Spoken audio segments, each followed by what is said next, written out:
दोस्तों चलिए आज की वीडियो शुरू करते हैं। दोस्तों वीडियो शुरू करने से पहले मैं आपको एक बात बता दूं कि आपने अभी तक हमारे इस चैनल को सब्सक्राइब नहीं किया हो तो नीचे पर आपको ग्रीन बटन में सब्सक्राइब करके लिखा रहा होगा, इसके ऊपर क्लिक कर लीजिए और साइड में नोटिफिकेशन बेल भी आएगा, उसको भी क्लिक कर लें ताकि आपको मिल सके हमारे अगले वीडियो की नोटिफिकेशन सबसे पहले और आप कुछ नया नया सीख सके।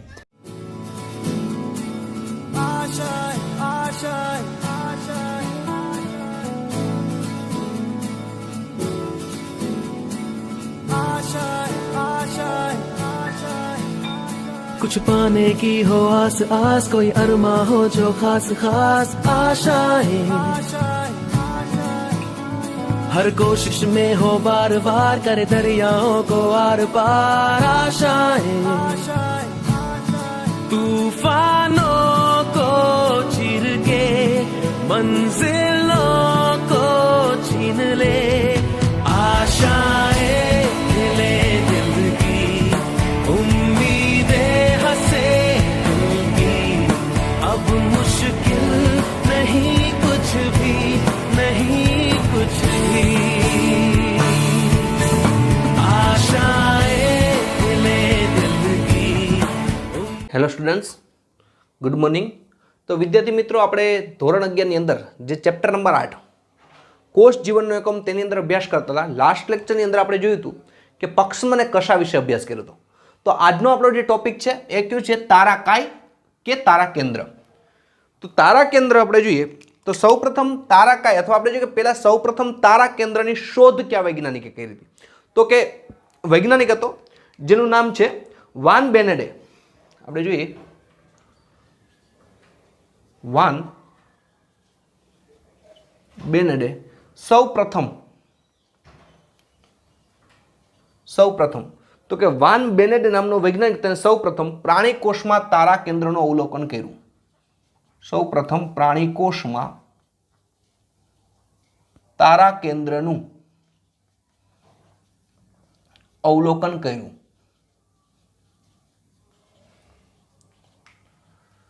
તો આપણે જોઈએ થોડું ઘણું આપણે નીટ માટે પણ સાથે સાથે લેતા જ હોઈએ છીએ કે સૌપ્રથમ તારા કેન્દ્રને સૌપ્રથમ જોનાર વૈજ્ઞાનિક કોણ હતો?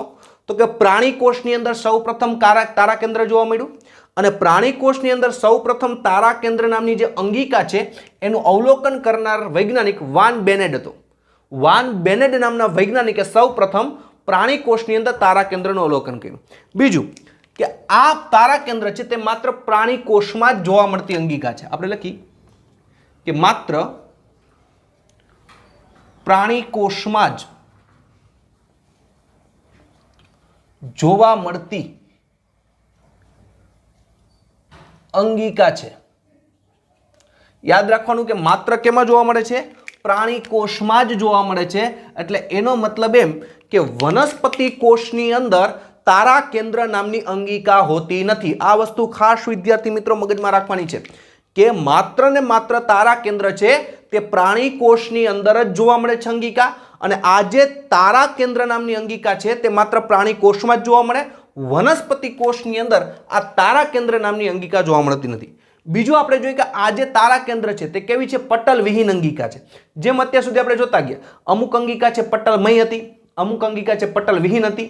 તો એવી રીતે આ જે તારા કેન્દ્ર છે કેવી છે? પટલ વિહીન અંગિકા છે. તો આપણે જોઈએ તારા કેન્દ્ર પટલ વિહીન અંગિકા છે. એટલે કે તારા કેન્દ્રને ફરતે કોઈ પટલ આવેલું હોતું નથી. તો તારા કેન્દ્ર કેવી અંગિકા છે? તો કે પટલ વિહીન અંગિકા છે. એટલે કે તારા કેન્દ્ર જે આપણે અંગિકા જોવાના છીએ હમણાં તેના ફરતે કોઈ પટલ હોતું નથી. ત્યારબાદ વિદ્યાર્થી મિત્રો આપણે બીજું જોઈએ કે તારા કેન્દ્ર છે તે જોડમાં આવેલી હોય. તારા કેન્દ્ર કેમાં હોય? જોડમાં હોય. તો આપણે લખી તારા કેન્દ્ર જોડમાં આવેલ હોય. હવે આ તારા કેન્દ્ર જે જોડમાં આવે એને શું કહેવાય? તો જોડમાં આવેલી હોય જેને તારાકાય કે સેન્ટ્રોઝોમ કહે છે. જેને તારાકાય, કૌંસમાં આપણે બીજું પણ લખી સેન્ટ્રોઝોમ કહે છે. બે વસ્તુ યાદ રાખવાની છે. તો આપણે જોઈએ, આપણે વાત કરતા તારા કેન્દ્રની, આપણે એક્ઝામ્પલ પર ક્યાંય લઈએ એટલે આપણે ખ્યાલ પડે. માનો કે આ તારા કેન્દ્ર છે, આપણે નલિકાઓ દોરી આ કઈ અંગિકા છે? તો કે તારા કેન્દ્ર છે. હવે આ જે તારા કેન્દ્ર અંગિકા જોવા મળે તે માત્ર પ્રાણી કોષમાં જ હોય, વનસ્પતિ કોષમાં ન હોય. તો પ્રાણી કોષમાં તારાકાય નામની અંગિકાનું સંશોધન કરનાર વાન બેનેડ હતું. પણ આ તારા કેન્દ્ર છે પટલ વિહીન અંગિકા છે, એટલે કોઈ એના ફરતે પટલ નથી આવેલું. બીજું, તારા કેન્દ્ર છે તે જોડમાં આવેલી હોય. તો આપણે જોઈએ કે આ એક તારા કેન્દ્ર થયું. એવી રીતે અહીંયા આપણે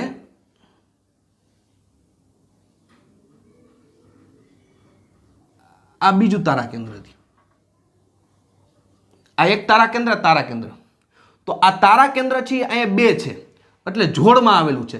તો આ જોડમાં આવેલું જે તારા કેન્દ્ર છે, આ જોડમાં જ્યારે તારા કેન્દ્ર આવે ત્યારે એને તારાકાય કહેવાય. તો હવે ખબર પડી જશે વિદ્યાર્થી મિત્રો, તારા કેન્દ્ર અને તારાકાય કેને કહેવાય. ફરીથી કહું છું, તારા કેન્દ્ર છે આ એક થયું. આ બે તારા કેન્દ્ર છે જોડમાં આવેલા હોય, એટલે કે બે તારા કેન્દ્ર ભેગા થાય અને તારાકાય અથવા સેન્ટ્રોઝોમ કહેવાય. તારાકાયને બીજું શું કહેવાય? સેન્ટ્રોઝોમ. નીટમાં આ શબ્દ પણ પૂછે, બરોબર? એટલે ધ્યાન રાખવાનું કે સેન્ટ્રોઝોમ છે તેમાં કેટલા તારા કેન્દ્ર હોય? બે તારા કેન્દ્ર ભેગા થાય એટલે એને તારાકાય કહેવાય. સેન્ટ્રોઝોમ તરીકે તેને ઓળખવામાં આવે છે. તો હવે પેલા આપણે થાય કે તારા કેન્દ્ર તો આપણે વાન બેનેડે કીધું, પણ તારાકાય સમજાવનાર વૈજ્ઞાનિક કોણ હતો? તો તારાકાય શબ્દ સૌ પ્રથમ બોવરીએ આપ્યો. આપણે જોઈએ તારાકાય શબ્દ, તારાકાય કે સેન્ટ્રોઝોમ, જે આપણે કહીએ તારાકાય શબ્દ સૌ પ્રથમ ક્યાં વૈજ્ઞાનિકે આપ્યો? તો કે બોવરીએ. બાવરી નહીં હો, બરોબર છે? આપણે જોઈએ તારક મેહતા કા ઉલ્ટા ચશ્મા, બાવરી નહીં, પણ કયો વૈજ્ઞાનિક? બોવરી નામનો વૈજ્ઞાનિક હતો. તેને સૌ પ્રથમ શું નામ આપ્યો? તારા કેન્દ્ર શબ્દ આપ્યો, તારાકાય શબ્દ આપ્યો. સોરી, કયો શબ્દ આપ્યો? સૌ પ્રથમ તારાકાય શબ્દ આપ્યો. ફરીથી રિપીટેશન કરું છું. અહીંયા સુધી સમજવું બહુ જરૂરી છે વિદ્યાર્થી મિત્રો. તારા કેન્દ્ર, તો આ એક રચના છે અને આ એક રચના છે, અને અલગ અલગ કરો તો તારા કેન્દ્ર કહેવાય. આ તારા કેન્દ્ર માત્ર પ્રાણી કોષમાં જ જોવા મળે. તારા કેન્દ્રનું સૌપ્રથમ અવલોકન કરનાર વૈજ્ઞાનિક વાન બેનેડે હતો. પ્રાણી કોષમાં કર્યું હતું. વનસ્પતિ કોષમાં તારા કેન્દ્ર ન હોય. બીજું, તારા કેન્દ્ર છે તે પટલ વિહીન અંગિકા છે, એના ફરતે કોઈ પટલ નથી. તારા કેન્દ્રો જોડમાં આવેલા હોય એટલે બે તારાકાય ભેગા થાય એને શું કહેવાય? સેન્ટ્રોઝોમ અથવા તારાકાય કહેવાય. બે તારા કેન્દ્ર ભેગા થાય ને તારાકાય કહેવાય અથવા સેન્ટ્રોઝોમ કહેવાય. તો તારાકાય અથવા સેન્ટ્રોઝોમ શબ્દ આપનાર વૈજ્ઞાનિક કોણ હતો? તો કે બોવરી નામના વૈજ્ઞાનિકે સૌપ્રથમ એને તારાકાય શબ્દ આપ્યો. તો આપણે લખી શકીએ અહીંયા કે તારાકાય એક એવી અંગિકા છે, તારાકાય એક એવી અંગિકા છે કે જેમાં બે નળાકાર રચનાઓ ધરાવે છે. જેમાં બે નળાકાર રચનાઓ ધરાવે છે.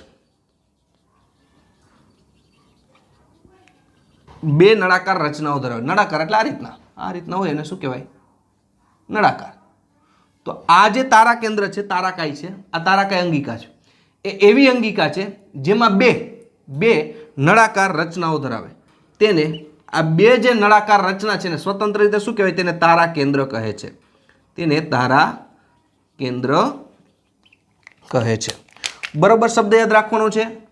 બરોબર છે? તો આપણે જોયું કે તારાકાય, તો આ બે રચના છે ને તારાકાય કહેવાય. તો તારાકાય એક એવી અંગિકા છે કે જેની અંદર બે, આપણે જોઈએ આ એક અને આ બે, આ એક અને બે, તો એમાં બે નળાકાર રચના હોય. આ બે નળાકાર રચનાને શું કહેવામાં આવે છે? તારા કેન્દ્ર તરીકે તેને ઓળખવામાં આવે છે. હવે બે નળાકાર રચના છે એટલે એને ડિપ્લોઝોમ પણ કહેવાય. કેટલી નળાકાર રચના છે? બે છે, બે એટલે ડિપ્લો, તો ડિપ્લોઝોમ પણ કહેવાય. ડિપ્લો એટલે બે, તો ડિપ્લોઝોમ પણ કહેવાય. તો અહીંયા આપણે જોયું હતું, ફરીથી એક વખત રિપીટેશન કરવું ઈઝી પડે. આ આખું તારાકાય છે. તારાકાયની અંદર શું હોય? બે નળાકાર નલિકા હોય. આ રીતના બે નલિકાઓ આવેલી હોય, બે નળાકાર નલિકાઓ હોય. આ બે નળાકાર નલિકાઓને તારા કેન્દ્ર કહેવાય. તારા કેન્દ્ર કેટલા છે? તો કે બે છે. તો બે નળાકાર રચના છે એટલે ડિપ્લોઝોમ પણ કહેવાય. તો આપણે જોઈએ આગળ કે હવે તારા કેન્દ્રની આસપાસ જીવરસનું વર્તુળ હોય. જીવરસનું શું હોય છે? જીવરસનું વર્તુળ હોય, તેને તારા વર્તુળ કહે છે. તો આપણે લખી કેની આસપાસ? તો કે તારા કેન્દ્રની આસપાસ.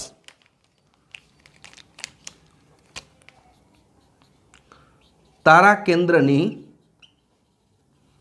આસપાસ શું હોય? જીવરસને જીવરસ અને કોષરસ વચ્ચે ડિફરન્ટ વિદ્યાર્થી મિત્રો આપણે સમજાવ્યો છે.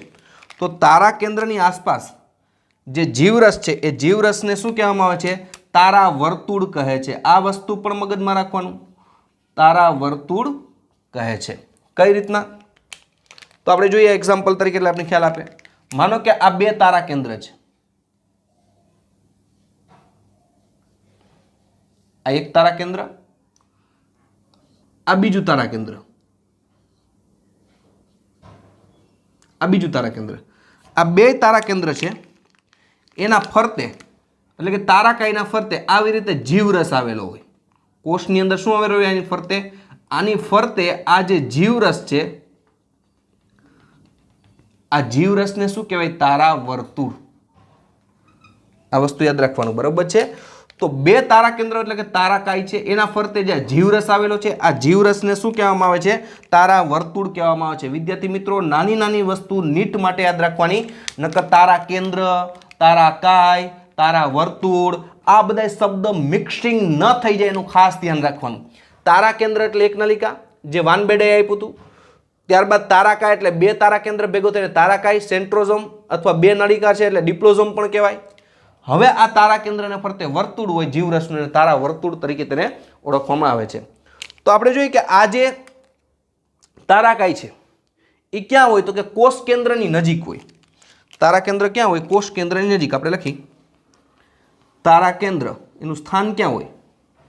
કોષ કેન્દ્રની નજીક હોય. પરંતુ કેટલાક પ્રોટિસ્ટા એટલે એક કોષીય સજીવ છે, તો પ્રોટિસ્ટામાં કોષ કેન્દ્રની અંદર પણ હોય. કોષ કેન્દ્રની અંદર શું જોવા મળે? તારા કેન્દ્ર હોય. આ વસ્તુ નીટ માટે આવું એક્સ્ટ્રા વસ્તુ યાદ રાખવાની કે તારા કેન્દ્ર છે ક્યાં હોય? તો કે જે કોષ કેન્દ્ર હોય. હવે વિદ્યાર્થી મિત્રો, કોષ કેન્દ્ર આપણે ખબર જ હોય, કોષની અંદર કોષ કેન્દ્ર હોય, એની નજીક તારા કેન્દ્ર હોય. પણ ઘણા પ્રોટિસ્ટા સજીવ એવા છે કે કોષ કેન્દ્રની અંદર તારા કેન્દ્ર આવેલું હોય, પ્રોટિસ્ટા સજીવ હોય. તો બીજું આપણે જોઈએ કે બંને તારા કેન્દ્રો એકબીજાને કાટખૂણે ગોઠવાયેલા હોય. તો જો આ એક તારા કેન્દ્ર, આ બીજું તારા કેન્દ્ર એકબીજાને ક્યાં ખૂણે ગોઠવાયેલા છે? તો જોઈ શકો કાટખૂણે, બરાબર છે? આ કયો ખૂણો થયો? કાટખૂણો. તો આપણે લખી બંને તારા કેન્દ્રો એકબીજાને કાટખૂણે ગોઠવાયેલા હોય છે. બંને તારા કેન્દ્રો એકબીજાને કાટખૂણે ગોઠવાયેલા હોય છે.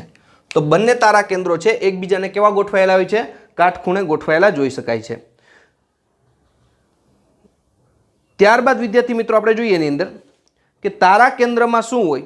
હવે આપણે એક તારા કેન્દ્રની વાત કરી. આ બે રચના ભેગી થઈને કેવી હોય નહીં, પણ આપણે એક તારા કેન્દ્રને ઝૂમ કરી. આ તારા કેન્દ્ર છે, એને આપણે શું કરી? તો કે ઝૂમ કરી. આપણે આ બાજુ એક તારા કેન્દ્રને મોટી રચના કરી એટલે આપણે શું જોવા મળે આપણે જોતા જઈએ. તો તારા કેન્દ્રો એની શું છે? તારા કેન્દ્રમાં પરિધ વિસ્તારમાં આપણે લખી તારા કેન્દ્રમાં પરિધ વિસ્તારમાં, પરિધ એટલે બહારની તરફ વિસ્તારમાં, પરિધ વિસ્તારમાં સરખા અંતરે ગોઠવાયેલી, સરખા અંતરે ગોઠવાયેલી 9 ટ્યુબ્યુલિનની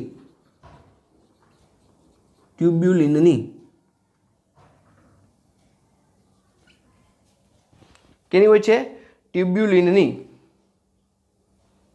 સૂક્ષ્મ નલિકાની બનેલી સંરચના છે. ટ્યુબ્યુલિન સૂક્ષ્મ નલિકાની બનેલી સંરચના છે. તો તારા કેન્દ્ર, આપણે બે તારા કેન્દ્ર પછી એક તારા કેન્દ્ર હોય એવું જ બીજું તારા કેન્દ્ર હોય. એટલે આપણે તારા કેન્દ્રને ઝૂમ કરી તો પરિધ વિસ્તારમાં, તો આપણે પહેલા અહીં વચ્ચે આ રીતે દોરી નાખીએ એટલે ખ્યાલ આવે. પરિધ વિસ્તારમાં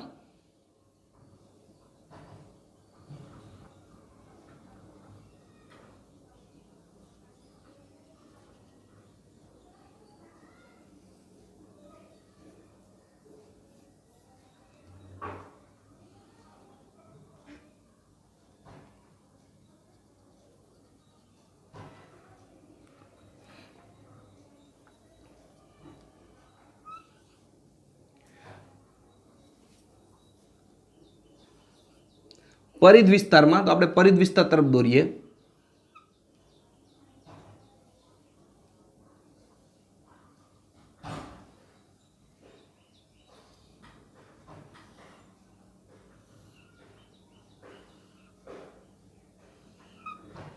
आ रीतना परिध विस्तारमा ट्यूब्युलिननी बनेली એટલે क्या प्रोटीननी सूक्ष्म नलिकाओ होय। ट्यूब्युलिननी बनेली होय એટલે આપણે ખબર છે કેની નલિકા હોય, सूक्ष्म नलिका હોય। જો સમજો કે આપણે જોઈએ કે તારા કેન્દ્ર તો આ વિસ્તાર છે કયો થાય, પરિધ વિસ્તાર થાય। છેડાનો વિસ્તાર છે કેવો કહેવાય, પરિધ વિસ્તાર। પરિધ વિસ્તારમાં શું આવેલી હોય તો કે સરખા અંતરે, એટલે આ પરિધ વિસ્તાર થયો। પરિધ વિસ્તારથી બધાથી કેવા સરખા અંતરે શું આવેલી હોય, 9 सूक्ष्म नलिका आवेली होय, जे केनी बनेली होय, ट्यूब्युलिननी। तो 9 सूक्ष्म नलिका, केटली 9 सूक्ष्म नलिका, एनी पहेला आपणे थोड़ीक रचना दोरी।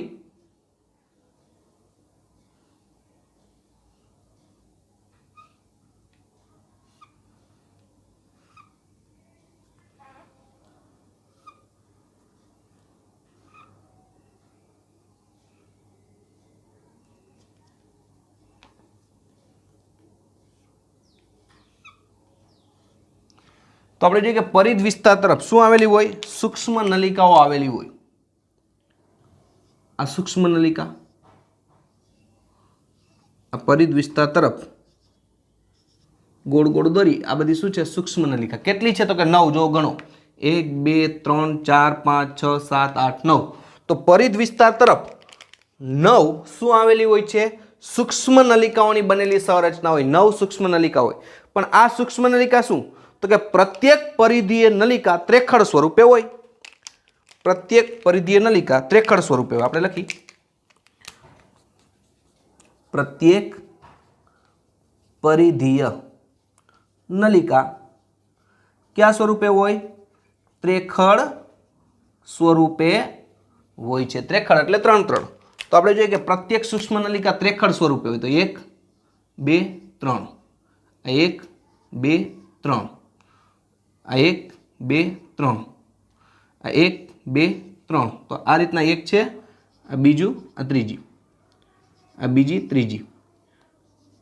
तो आ रीतना प्रत्येक सूक्ष्म नलिका क्या स्वरूपे होय छे, त्रेखड़ स्वरूपे होय छे। तो तमे जोई शको छो प्रत्येक सूक्ष्म नलिका छे 3-3 छे, तो क्या स्वरूपे कहेवाय, त्रेखड़ स्वरूपे। फरीथी कहूं छुं, आ बे तारा केंद्र छे एकबीजाना त्रेखड़ स्वरूपे होय।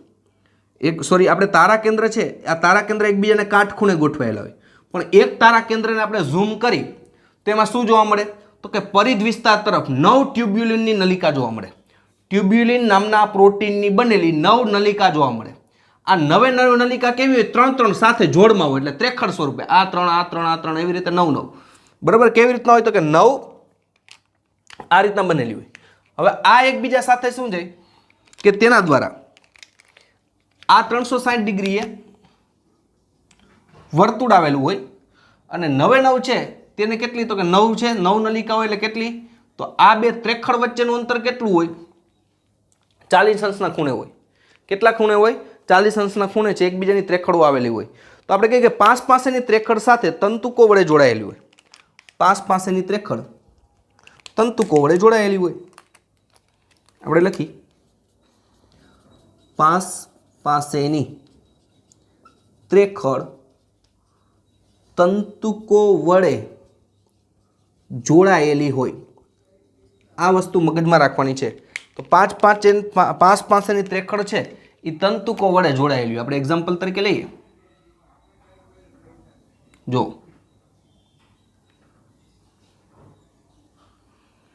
आ 5 पासेनी त्रेखड़ एकबीजा साथे तंतुको वडे जोड़ायेली देखाय छे। 5 पासेनी त्रेखड़ एकबीजा साथे तंतुको वडे जोड़ायेली छे। तो आ तंतुको छे आपणे जोईए के ते शुं कहेवाय, त्रेखड़ जाडा तंतु जोड़ता तंतुओ। आ शुं छे, जोड़ता तंतुओ। आपणे लखी नाखी जोड़ता तंतुओ। अने आ शुं छे, त्रेखड़ थई। हवे आवी केटली त्रेखड़ होय तो के 9 त्रेखड़। त्रेखड़ एटले 3 खबर होवी जोईए। 9 त्रेखड़ आवी होय छे। तो आ रीतना 5 पासेनी त्रेखड़ छे तंतुको वडे जोड़ायेली होय छे। पछी तारा केंद्રના કેન્દ્રસ્થ ભાગમાં પ્રોટીનની બનેલી હોય છે, જેને મધ્ય દંડ કહે છે। તારા કેન્દ્રનો કેન્દ્રસ્થ ભાગ તારા કેન્દ્રનો કેન્દ્રસ્થ ભાગ, તારા કેન્દ્રનો કેન્દ્રસ્થ ભાગ. તારા કેન્દ્ર છે ને કેન્દ્રસ્થ ભાગ કેનો બનેલો હોય છે? પ્રોટીનનો બનેલો હોય છે, જેને મધ્યદંડ કહે છે. પ્રોટીનનો બનેલો, જેને મધ્યદંડ કહે. ખાસ યાદ રાખવાનું. તો આ દેખાય છે અને 3D માં જોવું પડે. આ એક નલિકા નથી વિદ્યાર્થી મિત્રો, પણ એક પ્રોટીનની બનેલી વચ્ચે સંરચના છે, જેને શું કહેવામાં આવે છે? મધ્યદંડ. મધ્યમાં એક દંડ છે.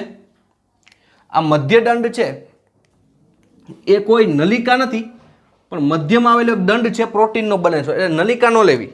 તો આની ગોઠવણી કેવી રીતે થઈ તારા કેન્દ્રની? તો કે 9+0 આપણે લખી નાખી. કે તારા કેન્દ્રની ગોઠવણી કેમ થઈ? 9+0. કેમ 9? તો કે પરિધ વિસ્તાર તરફ 9 નલિકા અને વચ્ચે છે નલિકા નથી, પણ પ્રોટીનનો બનેલો એક દંડ છે, મધ્યદંડ છે, એને નલિકા ન કહેવાય.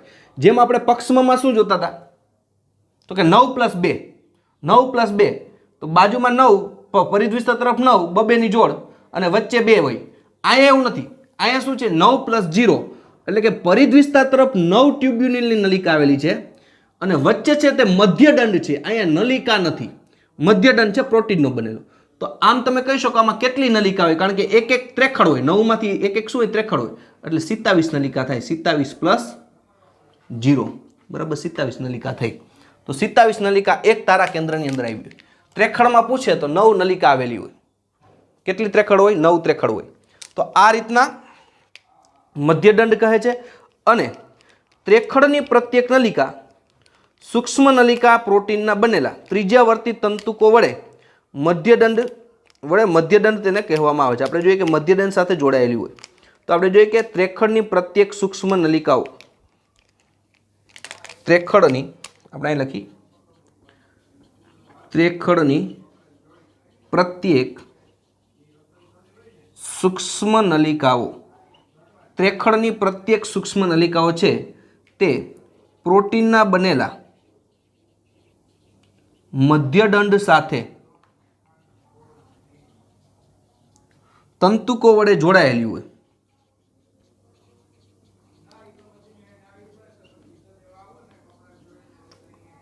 હવે આ તંતુકોને કેવા તંતુકો કહેવામાં આવે છે? તો કે તેને ત્રિજ્યાવર્તી તંતુકો કહે છે. આ તંતુકો છે તેને કેવા કહેવાય? ત્રિજ્યાવર્તી તંતુકો. તો આપણે જોઈએ કે આ ત્રેખડ છે, આ ત્રેખડ, એની પ્રત્યેક નલિકા, આ એની પ્રત્યેક નલિકા કેની સાથે જોડાયેલી છે? મધ્યદંડ સાથે જોડાયેલી છે. તો આ તંતુકોને કેવા કહેવાય? ત્રિજ્યાવર્તી તંતુકો. કેવા તંતુકો કહેવાય? ત્રિજ્યાવર્તી તંતુકો. કેટલા છે? 9. અને આ ત્રિજ્યાવર્તી તંતુકોને રેડિયલ તંતુ હોય પણ કહેવાય. બે નામ આપણે લખી નાખી, રેડિયલ તંતુઓ. ખાસ યાદ રાખવાનું છે કે આ જે ત્રેખડ છે, આ ત્રેખડ, બધી ત્રેખડ છે એ મધ્યદંડ સાથે કેના વડે? તંતુઓ વડે જોડાયેલી. આ તંતુને ત્રિજ્યાવર્તી તંતુ કહેવાય. કેવા તંતુ કહેવાય? ત્રિજ્યાવર્તી તંતુ તરીકે ઓળખવામાં આવે છે. આમ તારા કેન્દ્રનું આયોજન તમે જોઈ શકો ગાડાના પૈડા જેવું છે. તારા કેન્દ્રનું આયોજન કેવું છે? ગાડાના પૈડા જેવું. તો આપણે લખી નાખી તારા કેન્દ્રનું આયોજન. તારા કેન્દ્રનું આયોજન ગાડાના પૈડા જેવું છે. જેમ ગાડાનું પૈડું હોય એમ ગાડાના પૈડા જેવી શું કરે છે? તારા કેન્દ્ર રચના થાય. તારા કેન્દ્ર છે તે પક્ષમ અને કશાનો તલકાઈ ભાગ બનાવે. યાદ રાખવાનું, તારા કેન્દ્ર શું બનાવે? આપણે જોઈ ગયા આગલા લેક્ચરની અંદર પણ. તારા કેન્દ્ર એ પક્ષમ અને કશાનો તલકાઈ ભાગ બનાવે છે. આ યાદ રાખવાનું, તલકાઈ ભાગ બનાવે. કઈ રીતના? માનો કે આ રીતના આપણે જોઈએ કે આ કશા છે, આ લાંબી છે તો કશા છે. તો માનો કે આ કયું છે? તો કે આ પક્ષમ છે. નાનું છે એટલે પક્ષમ, મોટી રચના છે એટલે કશા. તો આટલો ભાગ છે, આનો આટલો ભાગ, આનો આટલો ભાગ, આ બેને તલકાઈ કહેવાય. આ તલકાઈ કહેવાય, આ તલકાઈ કહેવાય. આ બે તલકાઈ કેની મદદથી બને? તો કે ભાઈ તારા કેન્દ્ર દ્વારા બને. પક્ષમ અને કશાનો તલકાઈ છે કેના મદદ? તારા કેન્દ્ર દ્વારા નિર્માણ પામે છે. તો પ્રાણી કોષમાં કોષ વિભાજન દરમિયાન આપણે આવશે આગળ કે પ્રાણી કોષમાં કોષ વિભાજન દરમિયાન પ્રાણી કોષમાં કોષ વિભાજન દરમિયાન 10મા ચેપ્ટરની અંદર આપણે શીખવાનું જ છે આ પ્રાણી કોષમાં કોષ વિભાજન દરમિયાન કે જ્યારે પ્રાણી કોષમાં કોષ વિભાજન થતું એટલે એકમાંથી બે કોષ બનતા હોય તો કોષ વિભાજનની પ્રક્રિયા થઈ તે દરમિયાન દ્વિધ્રુવીય ત્રાકનું સંચાલન કરે છે. દ્વિધ્રુવીય ત્રાકનું સંચાલન કરે છે. દ્વિધ્રુવીય ત્રાક કેમ રચાય એ આપણે ચેપ્ટર નંબર 10 ની અંદર અભ્યાસ કરવાનો છે. અત્યારે આપણે આ ખાસ નીટમાં પૂછાઈ ગયેલો પ્રશ્ન પણ છે એટલે આની પર ફોકસ કરવું કે પ્રાણી કોષમાં કોષ વિભાજન થતું હોય ત્યારે એમાં દ્વિધ્રુવીય ત્રાકનું નિર્માણ છે, સંચાલન છે, કેના દ્વારા થતું હોય? તારા કેન્દ્ર દ્વારા થતું હોય. દ્વિધ્રુવીય ત્રાક શું છે એ આપણે ચેપ્ટર નંબર 10 ની અંદર ઓલરેડી આવવાનું છે એટલે અહીંયા આપણે કોઈ મગજ બગાડવાની એમાં જરૂર છે નહીં. સૌ પ્રથમ આપણે જોઈએ આખી રચના એકદમ ઇઝી છે વિદ્યાર્થી મિત્રો. આપણે ક્વિક રિવિઝન કરીએ અને સાથે સાથે આકૃતિને પણ જોતા જઈએ. જો સૌ પ્રથમ તારા કેન્દ્ર કે તારાકાય, તો તારા કેન્દ્રનું પ્રાણી કોષમાં સૌ પ્રથમ અવલોકન કરનાર વૈજ્ઞાનિક કોણ? તો કે વાન બેનેટ નામનો વૈજ્ઞાનિક હતો. તેને સૌ પ્રથમ પ્રાણી કોષની અંદર તારા કેન્દ્રની રચના જોઈ. બીજું કે આ જે તારા કેન્દ્ર છે માત્ર કેમાં જોવા મળે? તો કે પ્રાણીમાં જોવા મળતી અંગિકા છે. એટલે કે વનસ્પતિ કોષની અંદર તારા કેન્દ્ર છે તે જોવા મળતું નથી. એના પછી તારા કેન્દ્ર કેવી અંગિકા છે? તો કે પટલમય અંગિકા છે. પટલવિહીન અંગિકા છે. પટલવિહીન અંગિકા એટલે એના ફરતે કોઈ પટલ આવેલું હોતું નથી. જેમ કે આપણે જોયું તો લાઇસોસોમ્સ છે, કણાભસૂત્ર છે, હરિતકણ છે, પટલમય રચના હતી, તેના ફરતે પટલ આવેલું હતું. જેમ રિબોસોમ્સ છે એના ફરતે પટલ ન હોય એટલે પટલવિહીન. એમ તારા કેન્દ્ર માત્ર પ્રાણી કોષમાં જ જોવા મળે, વનસ્પતિ કોષમાં ન હોય અને પટલવિહીન અંગિકા છે. બીજું તારા કેન્દ્ર છે એ જોડમાં આવેલું હોય. આ એક તારા કેન્દ્ર, આ બીજું તારા કેન્દ્ર. તારા કેન્દ્ર જોડમાં આવ્યું હોય. આ જોડમાં આવે એટલે આ જોડને આખી કહેવાય તારાકાય અથવા સેન્ટ્રોઝોમ પણ કહેવાય. એટલે આવા શબ્દ નીટમાં યાદ રાખવાના કે તારા કેન્દ્ર એકનું હોય, તારા કેન્દ્ર જોડમાં હોય. આ જોડમાં હોય એટલે સંયુક્ત રચનાને જોડને આખીને શું કહેવાય? તારાકાય અથવા સેન્ટ્રોઝોમ કહેવાય. હવે આ તારા કેન્દ્ર અને તારાકાય શબ્દ આપનાર કોણ વૈજ્ઞાનિક હતો? તો કે બૌરી. બૌરી નામના વૈજ્ઞાનિકે સૌ પ્રથમ તારાકાય શબ્દ આપ્યો. તારા કેન્દ્રનું અવલોકન વાન બેડે. તારાકાય શબ્દ કોને આપ્યો? તો કે બૌરીએ. તારાકાય એક એવી અંગિકા છે જેમાં બે નળાકાર, આ એક નળાકાર, આ બે નળાકાર. હવે એક નલિકા એટલે ત્રેખડમાં હોય, તમને ખબર પડી ગઈ. આ બીજી નલિકા એટલે ત્રેખડુમાં હોય એટલે આ રીતના ગોઠવેલું છે. એક તારા કેન્દ્ર અને બીજું તારા કેન્દ્ર એટલે બે નળાકાર રચનાઓ ધરાવે તો આ એક તેને શું કહેવાય? તારા કેન્દ્ર કહેવાય. આને તારા કેન્દ્ર કહેવાય, આને તારા કેન્દ્ર કહેવાય. બે નળાકાર રચના તારા કેન્દ્ર કહેવાય. સંયુક્ત રીતે તારાકાય કહેવાય. એટલે બે નળાકાર રચના છે એટલે તારાકાય ડિપ્લોઝોમ પણ કહેવાય. ડિપ્લોઝોમ એટલે ખબર પડી જાય છે, નીટમાં શબ્દ પૂછાઈ શકે. હવે તારા કેન્દ્ર હોય, આ બે તારા કેન્દ્ર છે, એની આજુબાજુ જીવરસ હોય. જીવરસ એટલે મેં તમને સમજાવ્યું હતું કે કોષરસ હોય એ કોષરસમાં અંગિકાઓ બધી કાઢી લ્યો અને અંગિકાઓ કાઢો અને ખાલી રસ વધે એ બધાને જીવરસ કહેવાય. તો તારા કેન્દ્રને ફરતે આ રીતના જે જીવરસ ફરતે આવેલો હોય એને તારા વર્તુળ કહેવાય. એટલે તારા કેન્દ્ર, તારાકાય અને તારા વર્તુળ આ શબ્દ મિક્સ ન થઈ જાય એનું ધ્યાન રાખજો. હવે તારા કેન્દ્રનું સ્થાન ક્યાં હોય? તો કે તારા કેન્દ્ર છે કોષ કેન્દ્રની નજીક હોય પણ અમુક એક કોષીય સજીવ જેમ કે પ્રોટિસ્ટા સજીવ તમારે ભણવામાં આવશે. પ્રોટિસ્ટા સજીવ છે તેને કોષ કેન્દ્રની અંદર શું હોય? તારા કેન્દ્ર હોય. બીજું આ બંને તારા કેન્દ્રો છે એકબીજાને કેવા ગોઠવાયેલા? કાટખૂણે ગોઠવાયેલા હોય. 90 અંશના ખૂણે આપણે કહીએ ગોઠવાયેલા હોય. કાટખૂણો એટલે કેટલો થાય? 90 અંશનો ખૂણો થાય. તો એકબીજાના કાટખૂણે ગોઠવાયેલા હોય. તારા કેન્દ્રમાં શું હોય? પરિધ વિસ્તાર તરફ. તો આ તારા કેન્દ્ર છે, આપણે એક તારા કેન્દ્ર દોર્યું છે, આવું બીજું તારા કેન્દ્ર દોરો તોય આવી જ રચના મળે આપણે. એટલે આવા બે તારા કેન્દ્ર ભેગા થાય એટલે તારાકાય કહેવાય. પણ આપણે માત્ર એક જ તારા કેન્દ્ર છે ને ઝૂમ કર્યું છે. તારા કેન્દ્રમાં શું હોય? તો કે પરિધ વિસ્તારમાં અહીંથી સમાન અંતરે 9 નલિકા આવેલી હોય. કેટલી નલિકા આવેલી હોય? 9. તો જોઈ શકો 1 2 3 4 5 6 7 8 9 નલિકા. કયા પ્રોટીનની બનેલી હોય? ટ્યુબ્યુલિન નામના પ્રોટીનની. તો કોષરસ કંકાલમાં આપણે જોઈએ તો ટ્યુબ્યુલિન નામના પ્રોટીન, ગોળ ગોળ પ્રોટીન હોય. તો ટ્યુબ્યુલિન નામના પ્રોટીનની બનેલી હોય છે અને એકબીજે સમાંતર ગોઠવાયેલી કેટલી નલિકા હોય? 9 નલિકા હોય. તો 9 નલિકા. હવે 9 નલિકા કેવી હોય? ત્રેખડમાં હોય. 3 નલિકા ભેગી થઈને એક નલિકા બની હોય. એક ત્રેખડ, બીજી, ત્રીજી, ચોથી, પાંચમી, છઠ્ઠી, સાતમી, આઠમી અને 9મી. તો આપણે પાછું લખ્યું કે પ્રત્યેક પરિધીય નલિકા ત્રેખડ સ્વરૂપે લખી. આ ત્રેખડ સ્વરૂપે હોય એટલે આ રીતના આખું વર્તુળ બને. આ વર્તુળ કેટલું હોય? 360 ડિગ્રીમાં. પણ હવે એને ભાંગ્યા 9 કરી નાખો તો આ બે ત્રેખડ વચ્ચેનું અંતર કેટલું થાય? 40 અંશને ખૂણે હોય. યાદ રાખવાનું જો બે ત્રેખડ વચ્ચેનું અંતર કેટલું હોય 40 અંશના ખૂણે. આ બધું નીટમાં તમારે ઉપયોગી છે.